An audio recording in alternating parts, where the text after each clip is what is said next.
네, 안녕하세요. 한때의 미대생입니다.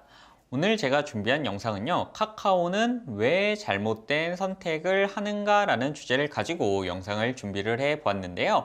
사회 선택 이론이라는 것과 카카오를 연결 지어서 설명을 한번 드려 보겠습니다. 제가 오늘 휴일을 맞이해서 뉴스를 조금 보다 보니까 카카오가 총체적 난국에 빠져서 석 달 새 시가총액의 30%가 증발이 됐다. 이런 뉴스가 눈에 조금 들어오던데요. 골목 상권 침해 논란에 금융 부분 겹 악재까지 빠졌다. 그래서 시가총액이 30% 가까이 빠졌다. 이런 뉴스가 좀 눈에 들어왔습니다. 카카오의 이러한 논란은 지난 8월부터 스마트 호출비 5,000원 인상, 사실상 요금을 인상했다라고 해서 8월부터 논란이 됐었고요. 카카오 택시 논란뿐만 아니라요. 카카오 엔터, 요건 엔터입니다.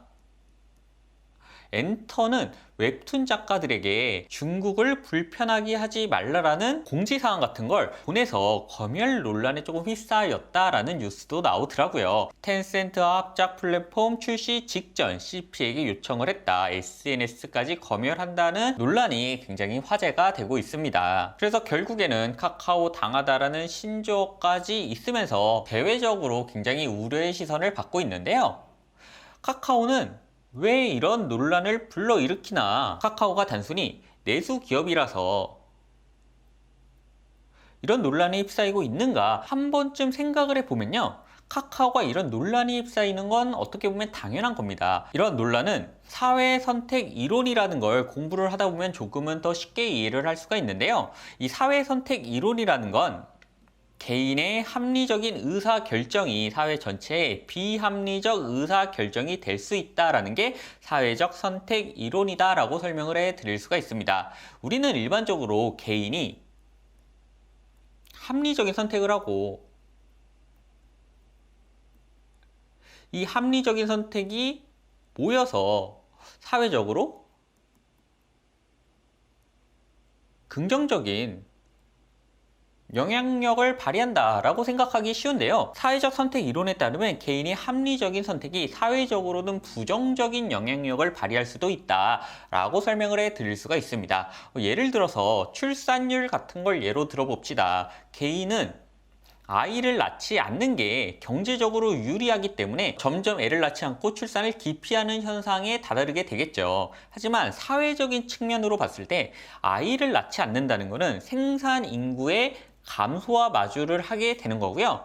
개인이 합리적인 선택을 했지만 사회적으로는 부정적인 영향을 발휘할 수가 있다. 이렇게 정리할 수 있는 게 사회 선택 이론이다 라고 설명을 해 드릴 수가 있습니다. 한 가지 예를 더 들어 드리자면요.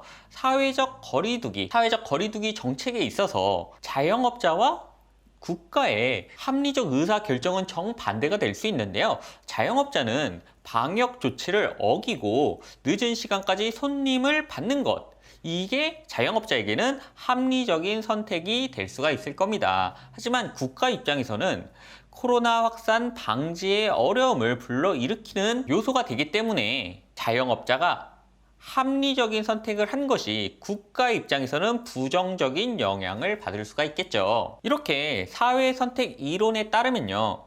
개별 결정권자들의 합리적인 선택이 크게 보았을 때, 조금 더 넓게 보았을 때 조직 전체에 악영향을 줄 수 있다라고 볼 수가 있는데요. 제가 왜 뜬금없이 카카오 이야기를 하면서 사회 선택 이론이라는 주제를 가지고 왔냐 하면은요. 카카오에는 158개의 계열사, 2021년 9월 기준으로 158개의 계열사가 있고요.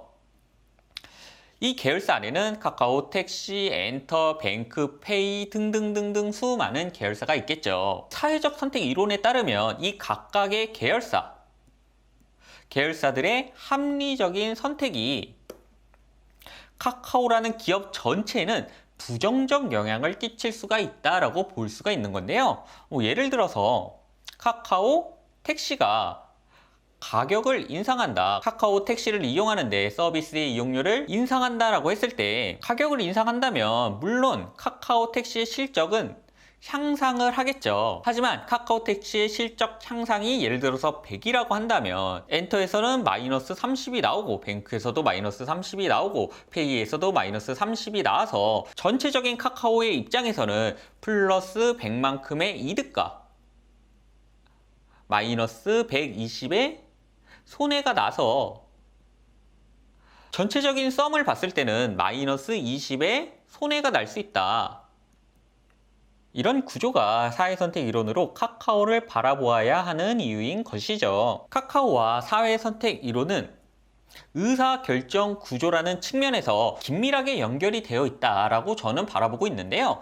대표적으로는 분권화와 중앙 집권화, 이 두 가지 의사결정 구조가 사회선택 이론과 카카오를 긴밀하게 연결시키고 있다라고 보고 있습니다. 방금 제가 보여드린 표에서 카카오에 158개의 계열사가 있고요. 이 중 택시, 엔터, 뱅크, 페이, 이 수많은 계열사들의 의사결정 권한을 너무 크게 주면 어떻게 될까요? 이런 구조를 조금 유식하게 표현을 하면 CIC, Company in Company라고 부르고 있는데요. 개별 회사들의 의사결정 권한을 너무 크게 주면 사회선택 이론에 따라서 택시에게는 유리한 결정이 다른 회사들에게 안 좋은 영향을 주어서 전체적인 카카오 입장에서는 마이너스의 효과를 줄 수가 있다라고 볼 수 있는 거고요. 따라서 카카오가 계속 논란이 일으키는 결정을 한다라고 하는 거는 분권화와 중앙 집권화의 의사결정 구조를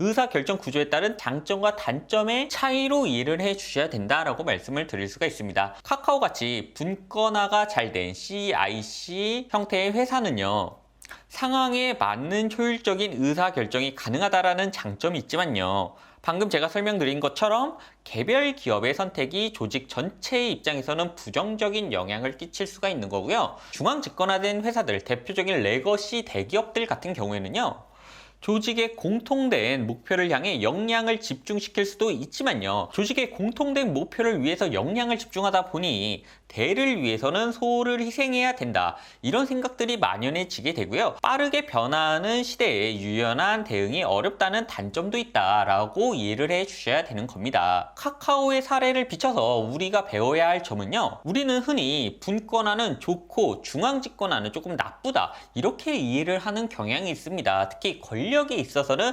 분권화가 중앙 집권화보다는 더 좋다 라고 생각하시는 분들이 조금 많은 것 같은데요. 분권화와 중앙 집권화는 상황에 따라서 좋고 나쁜 게 달라지는 거고요. 절대적으로 옳은 방법론이라는 건 세상에 없다, 이 점을 이해를 해 주셔야 된다라고 말씀을 드릴 수가 있습니다. 개별 기업들의 의사결정 권한을 너무 크게 줬을 때 나타나는 부작용을 카카오라는 사례를 통해서 우리는 보고 있다라고 이해를 하시면 좋은 거죠. 오늘 제 영상이 카카오가 맞이한 현재 논란이 어떤 구조 때문에 발생을 하는지, 사회선택 이론과 분권화, 중앙집권화가 전체적인 조직의 입장에서 어떤 장점과 단점을 가지고 있는지 이해하시는데 조금이나마 도움이 되어 드렸으면 좋겠고요. 저는 다음에 조금 더 유용한 컨텐츠로 찾아뵐 수 있도록 하겠습니다. 감사합니다. 저는 한때 미대생이었습니다.